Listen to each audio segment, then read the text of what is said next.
You will not know this, but I was supposed to be the first non-student speaker for the proposition. I've now been the fourth, which means that I now have to thank all the previous speakers for making my best points for me. And I find that the main reason now that I have left to be in support of the motion is that I am so tired of talking about woke culture. That's why it's gone too far, more than anything else.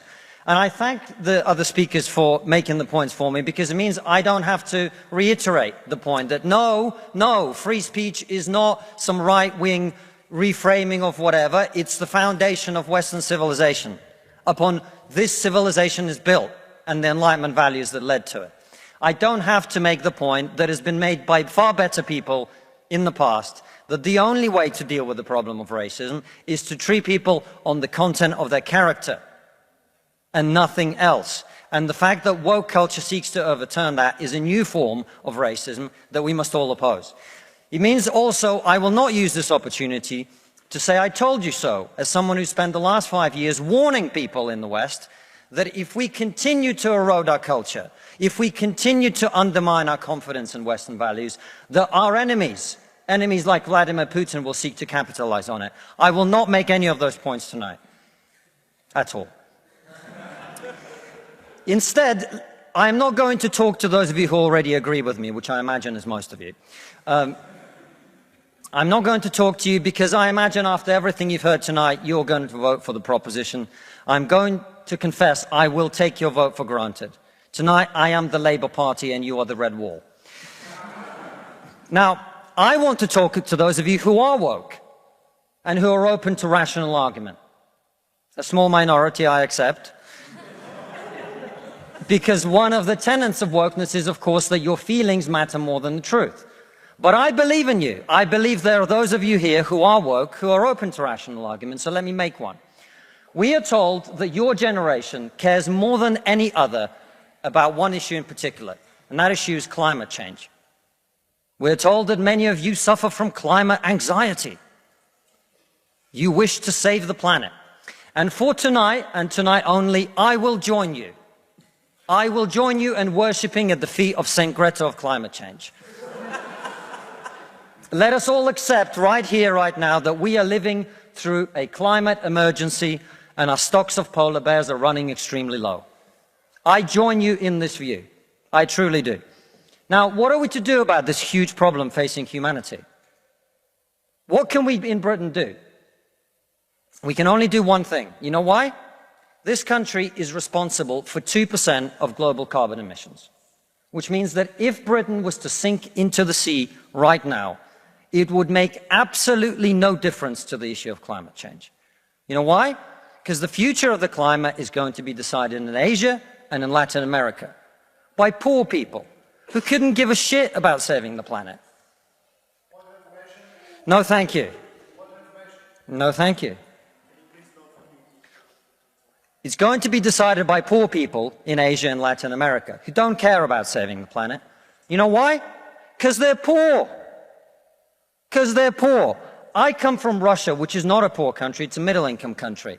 20% of households in Russia do not have an indoor toilet. What they have is an outdoor toilet. And I don't mean one of those nice portaloos that we get here. I don't even mean a Glastonbury portaloo. I mean a wooden shack with a hole in the ground that holds the collected fermented memory of the last 10,000 visits. How many of you are going to go home tonight and say, let's rip out our bathroom and erect a Siberian shithouse in the back garden? And if you're not, why should they? 120 million people in China do not have enough food. I don't mean that they don't get dessert. I mean they suffer from malnutrition. That means that their immune system is breaking down because they don't have enough food. You're not going to get them to stay poor. Imagine you're Xi Jinping, the leader of China. When you were 10 years old, there was a revolution, a cultural revolution in your country, and people came and they put your father in prison. Your mother had to denounce him. Your sister killed herself. And you, no longer enjoying the protection of your formerly powerful father, were sent to a village where you lived in a cave house. And here you are, decades later. You have clawed your way up the bloody and greasy pole of Chinese politics to be the undisputed supreme leader of the very Communist Party that destroyed your family. And you know that the main thing you have to do to survive and to stay in power is to deliver the one thing that the people of China want: prosperity, economic growth. Where do you think climate change ranks on Xi Jinping's list of priorities? A third of all children who live in extreme poverty in the world live in India. That means they are starving and dying of preventable disease. Now, about 15 months ago, my wife got pregnant. Not me, because we're old school.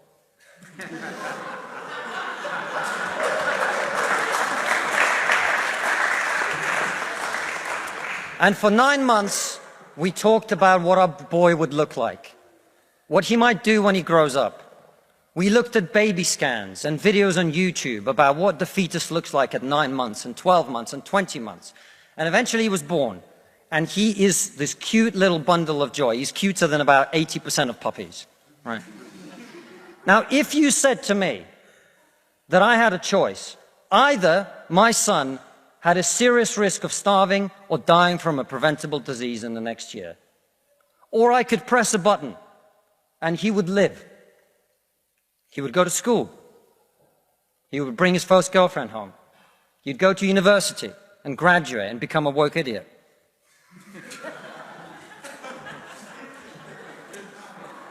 And then he'd get a job and get married and have children and become a man. But all I have to do is press this button. And for every day of my son's life, a giant plume of CO2 is going to get released into the atmosphere. Now, you're all very young, and most of you are not parents. Let me tell you something. There is not a parent in the world who would not smash that button so hard their hand bled.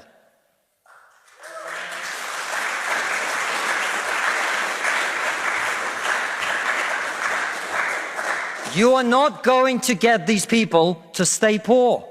You're not even going to get them to not want to be richer. And so, I put it to you, ladies and gentlemen, there is only one thing we can do in this country to stop climate change. And that is to make scientific and technological breakthroughs that will create the clean energy that is not only clean, but also cheap. And no, thank you. And I want everyone to get home on time today, which is not going to happen.